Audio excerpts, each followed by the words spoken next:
আসসালামু আলাইকুম সবাইকে। আশা করছি সবাই ভালো আছেন। আজকে নিয়ে এলাম অরেঞ্জ কেক। আপনারা অরেঞ্জ কেকও বলতে পারেন, আবার এটা মাল্টার কেকও বলতে পারেন। আমি এটা একটা মাল্টা দিয়ে রেডি করব। তো সেই জন্য আমি একটা 6 ইঞ্চ একটা মোল্ড নিয়ে নিচ্ছি। সেখানে সামান্য পরিমাণে কিছুটা তেল দিয়ে আমি এটা হাত দিয়ে পুরোটা তেল আমি মোল্ডের মধ্যে ছড়িয়ে দিব। তারপর একটা মোল্ডের মাপ অনুযায়ী একটা কাগজ কেটে সেখানে বিছিয়ে দিচ্ছি। তারপর আমার মোল্ডটা রেডি। আর এরপর আমি একটা মিক্সিং বোলের মধ্যে 1 কাপ ময়দা, তারপর হাফ টি স্পুন বেকিং পাউডার, তারপর আমি 1 টিস্পুন কর্নফ্লাওয়ার, সামান্য একটু লবণ, সাথে গুঁড়ো দুধ এখানে দিয়ে দিচ্ছি 3 টেবিল চামচ। দিয়ে আমি এখানে মালটা ইউজ করব, তো সেটার খোসাটা আমি গ্রেট করে নিয়েছি। তো এটা সাদা অংশটা যেন না থাকে সেভাবে গ্রেট করা লাগবে। তারপর এখানে মালটার জুস দিয়ে দিলাম। এই যে দেখুন, এই যে খোসাটা আমি গ্রেট করে নিয়েছি। এখানে কিন্তু কোনোভাবে সাদা অংশটা ইউজ করা যাবে না। তারপর আমি দিয়ে দিচ্ছি একটু food colour, orange food colour, যেন এটার মধ্যে একটা অরেঞ্জিশ একটা কালার আসে। তারপর এখানে 1 কাপ থেকে একটু কম আমি চিনি অ্যাড করছি।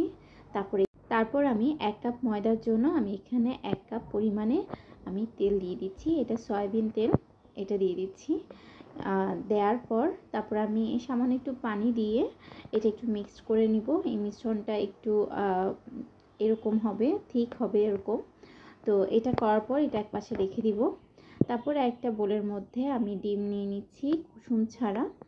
তো কুসুমটাকে আপনারা এইভাবে করে নিতে পারেন। আমি এইভাবে করে 3টা ডিম নিয়ে নিচ্ছি। 3টা ডিম নিয়ে আমি এটাকে এখন বিট করে নিব। এই যে আরেকটা ডিমও আমি নিয়ে নিলাম এভাবে।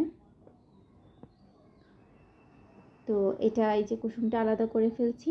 তারপর আমি একটা বিটার মেশিনের সাহায্যে আমি ডিমটাকে একটু ফ্লাফি হওয়া পর্যন্ত বিট করে নিব।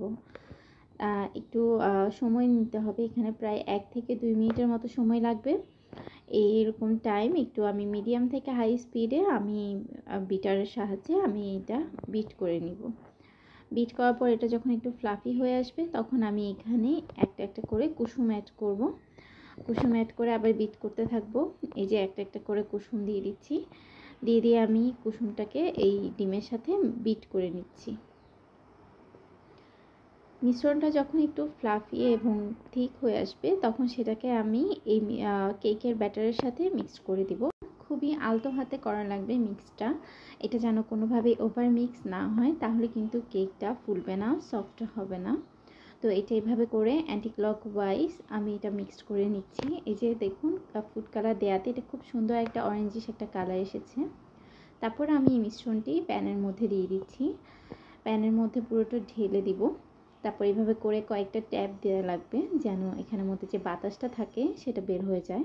তারপর আমি চুলায় এটা বসিয়ে দিচ্ছি পাতিলের মধ্যে। কেকটি হতে আমার 35 মিনিট সময় লেগেছে। একটা কাঠি ঝুঁকিয়ে যখন দেখব ক্লিয়ার বের হয়েছে তখন মানে কেকটি রেডি। সো সবাই ভালো থাকবেন, সুস্থ থাকবেন, আমাদের জন্য দোয়া করবেন। আসসালামু আলাইকুম।